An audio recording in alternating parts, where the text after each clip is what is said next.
محترم حضرات، میں یہ کہہ رہا تھا، حضرت محمد سرکار دو جہاں احمد مصطفیٰ محمد مصطفیٰ صلی اللہ علیہ وسلم کی زندگی کی سب سے بڑی خوبی یہی ہے کہ آپ نے عملی طور پر ہر چیز کو پیش کیا، اور آپ کا یہی عمل و کردار تھا جس کی وجہ سے لوگ کھینچتے ہوئے آپ کے پاس چلے آئے۔ آپ کا اخلاق و کردار جو تھا وہ ایک ایسی مقناطیسی قوت رکھتا تھا کہ دشمن سے دشمن بھی آ کر کے آپ کے پیر پر گر جاتا تھا اور اسلام لے آتا تھا۔ مجھے بتایا کہ بچپن سے جس کو لوگوں نے خطاب دے رکھا تھا امین کا، صادق کا، اور حالت یہ تھی کہ جو دشمن بھی تھا وہ آپ کے جب سامنے آتا تھا تو آپ کا چہرے مبارک دے کر کہہ اٹھتا تھا کہ یہ چہرہ جھوٹ بولنے والا کا نہیں ہو سکتا۔ وہ جس کا حال یہ تھا کہ جو آپ کے مخالف و دشمن بھی تھے اور خون کے پیاسے بھی رہتے تھے، لیکن امانتیں آپ کے پاس لا کر رکھتے تھے اور سمجھتے تھے کہ یہ بہت بڑا امانت دار ہے،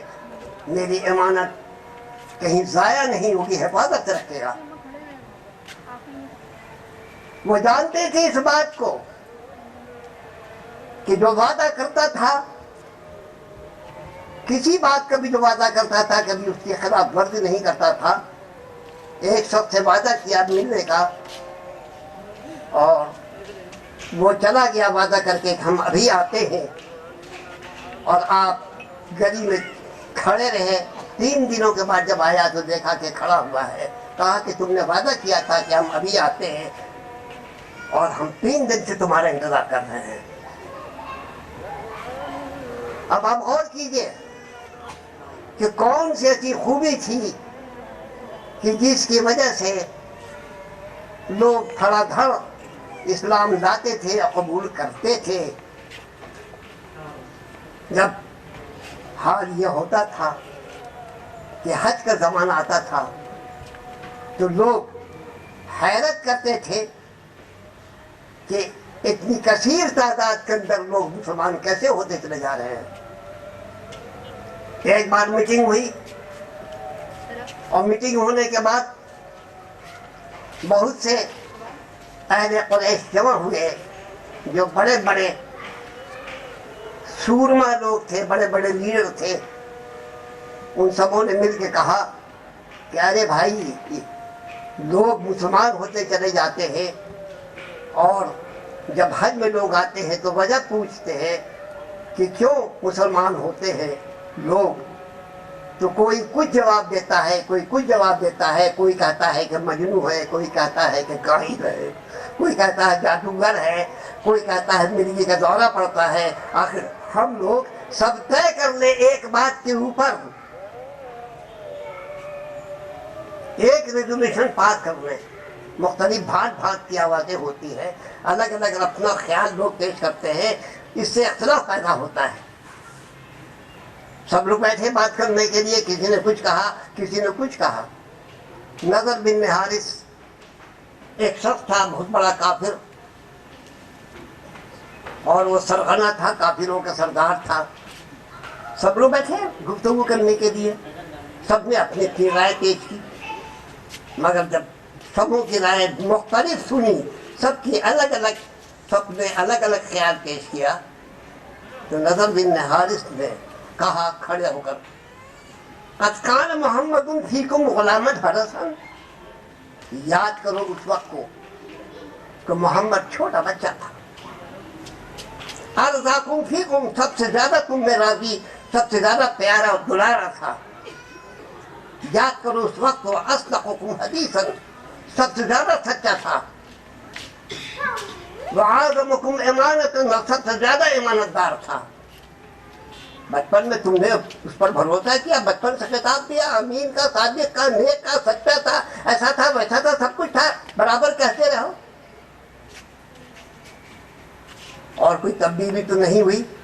حتی حتی رأیتم فی صدغہ شیبا،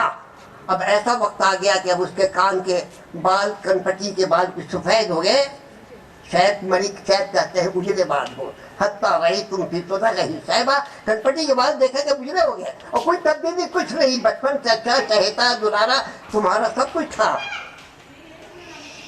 تبدیلی اتنی ہوئی قد جاءکم، تبدیلی اتنی ہوئی کہ کتاب لے کر کے آیا،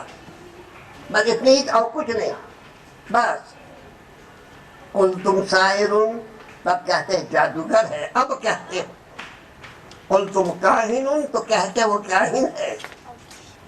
جی قلتم مسنون، تم کہتے ہو سمجھا کہ مرغی کا دورہ پڑتا ہے، جی تم کہتے ہو سمجھا کہ اس کو فلانی بیماری ہے، فلاں بیماری یہ ہے وہ ہے، لا واللہ ما هو امر کذا، خدا کی قسم اس میں تو کچھ بھی نہیں ہے، سب کی کاٹ کر دیا آپ نے۔ یہ تھا آپ کا اثر اخلاق کا، کردار کا، عمل کا، کہ کبھی کسی نے آج تک یہ نہیں کہا کہ آپ نے زندگی میں کبھی کوئی جھوٹی بات کہی، کبھی ایسا نہ ہوا کسی نے یہ کہا کہ آپ نے کبھی دھوکہ اور فریب دیا ہو۔ مکہ معظمہ سے جب ہجرت کرنے کے لیے تشریف لے جا رہے ہیں مدینہ منورہ، خون کے پیاسے، آپ پر اینٹا اور پتھر بھی چلایا گیا، آپ پر لہو لہان بھی کیا گیا، لوگوں کا سامان آپ کے پاس رکھا ہوا تھا،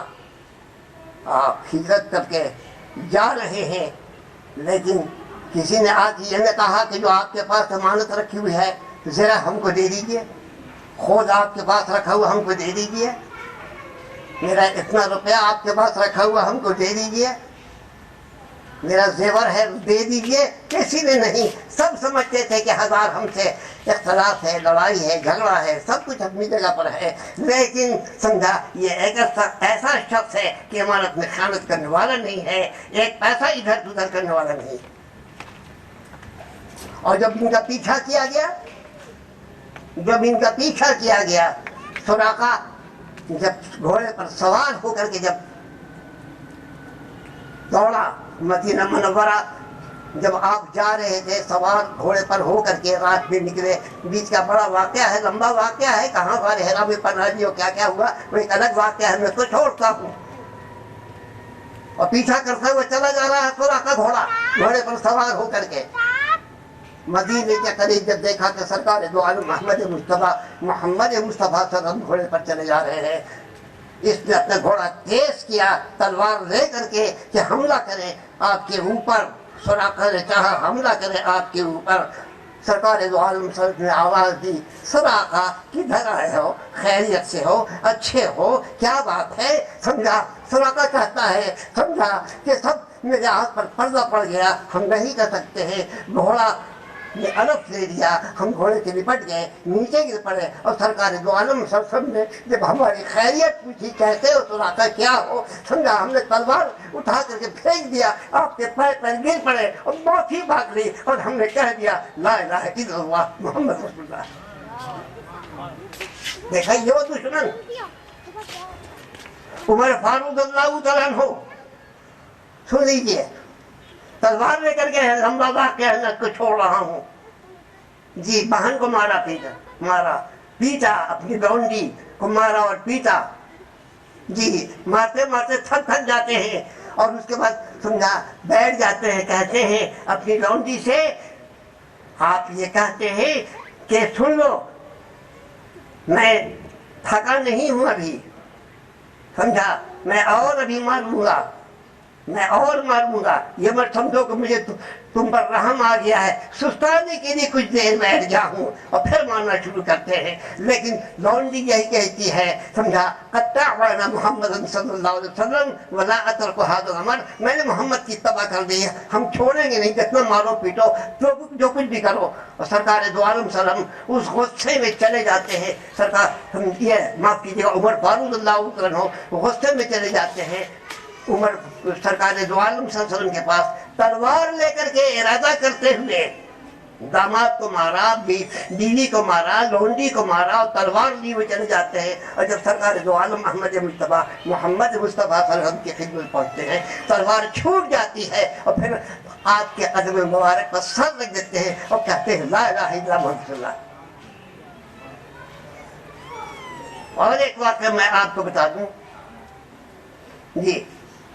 ایک مشہور صحابی ہے، فتح مکے کے موقع پر اور وہ خون کے پیاسے آتے ہیں سرکار دو عالم صلی اللہ علیہ وسلم کو قتل کرنے کے لیے ہاتھ میں خنجر لے کر کے۔ فتح مکہ کا موقع وہ ہے جب آپ نے دیکھا کہ سرکار دو عالم صلی اللہ علیہ وسلم طواف کر رہے ہیں اور دیکھا کہ اکیلے ہیں اور تنہے تنہا ہیں، اور اس نیت سے وہ چلے۔ حذیفہ جی، حذیفہ نہیں، معاف کیجیے گا، ان کا نام تھا فضالہ، غلط نام لے دیا آپ کے سامنے، فضالہ نام تھا صحابی کا۔ اور یہ فضالہ وہ ہیں کہ